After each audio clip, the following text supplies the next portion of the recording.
here is a Valentine story. Ah, February. Love is in the air. Every year around this time, Americans flock to the nearest Walmart and spend their hard-earned money on stuff they don't need.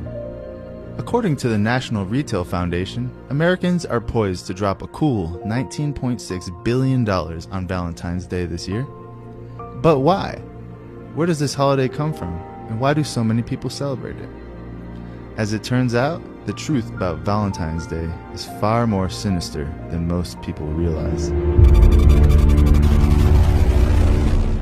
To find its true origins, we must go all the way back to ancient Babylon. It is here where the figure we know as Cupid emerges. The name Cupid comes from the Latin verb cupere, meaning to desire. Cupid was the son of Venus, the Roman goddess of beauty and love. Originally known as Tammuz and Ishtar, this mother and son couple are the progenitors of all pagan religions on earth today. In this ancient Babylonian writing, we can see the true identity of Tammuz revealed. Quote, "The little demons and the great demons cried aloud. Demons and their companions cried aloud. Our heroic Lord, he who was seized away, forsake us not. Tammuz, our Lord, was seized away, forsake us not." End quote.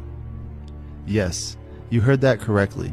Tammuz is being referred to as the Lord of Demons.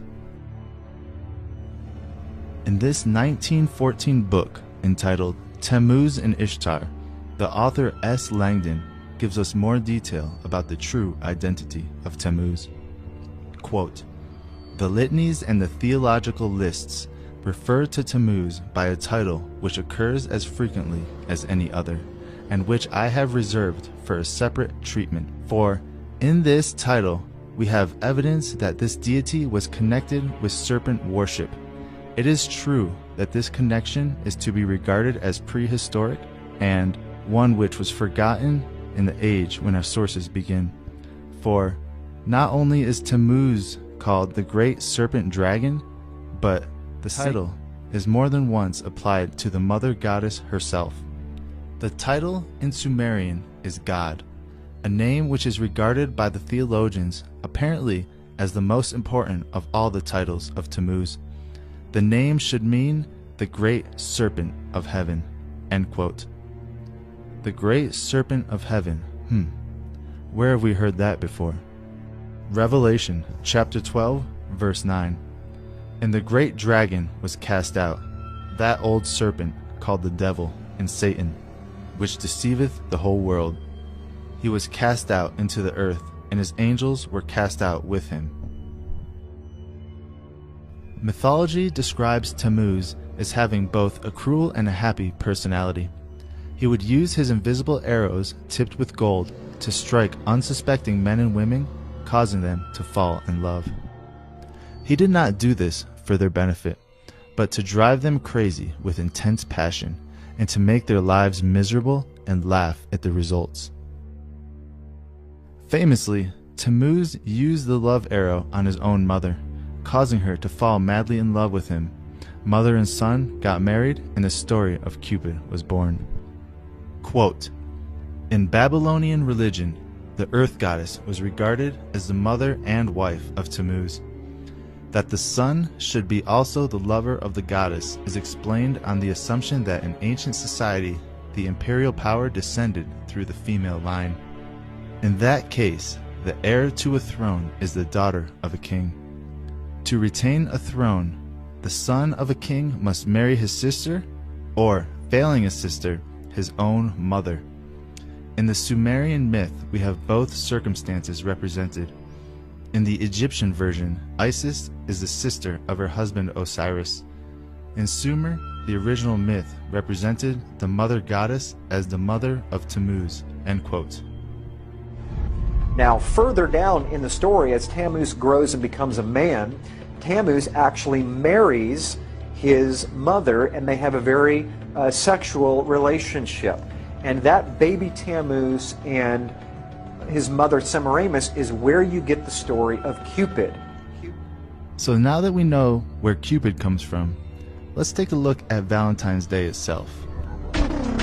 The association between mid-February and romance goes back to a pagan festival known as Lupercalia, likely honoring either Lupa, the she-wolf of Rome, who suckled Romulus and Remus, or Faunus, their god of fertility.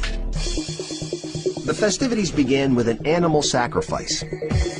Then the ritualistic slapping of young women with strips of the animal's skin and blood to bestow fertility for the coming year. Alberta Mildred Franklin writes this in her 1921 book entitled The Lupercalia. Quote, "These occasions are celebrated by the worshippers with extravagant orgies of mourning and of joy. In the death and the resurrection of the deity, the people find assurance of human immortality. Much of the homage offered by this agricultural people to its earth goddess consists of fertility charms to arouse the dormant powers of productivity or to secure rain for the crops. But often the goddess withholds her blessing and sends barrenness, blight, and pestilence upon her people. To avert these destructive forces and to set free all beneficent activities, the devotees resort to strange orgiastic practices. Often they seek to propitiate the dread goddess by the sacrifice of a human being." End quote. Most people are completely unaware of this link between human sacrifice and Valentine's Day. Let's continue. Pausanias, an ancient Greek geographer and historian, tells us that, quote, "A child was sacrificed, his blood sprinkled upon the altar, and his entrails tasted sacramentally by the priest. Thereupon, say the legends, he who had tasted the entrails was transformed into a werewolf for a period of 9 years." End quote. Werewolves, human sacrifice, incest, and orgies. These are all reasons why we should avoid celebrating Valentine's Day. But we're not done yet. As mentioned, the Romans celebrated Lupercalia to honor the hunter god Lupercus. To the Greeks, from whom the Romans had copied most of their mythology, Lupercus was known as Pan, the god of light. The Phoenicians worshipped the same deity as Baal, the sun god. Baal was one of many names or titles for Nimrod, a mighty hunter, especially of wolves. Defying God, Nimrod was the originator of the Babylonian mystery religions, whose mythologies have been copied by the Egyptians, the Greeks, the Romans, and a multitude of peoples around the world. Under different names or titles: Pan, Lupercus, Saturn, Osiris, Tammuz. Nimrod is the strongman and the hunter-warrior god of the ancients. Now, let's move on to the heart symbol and why we associate it with Valentine's Day and love.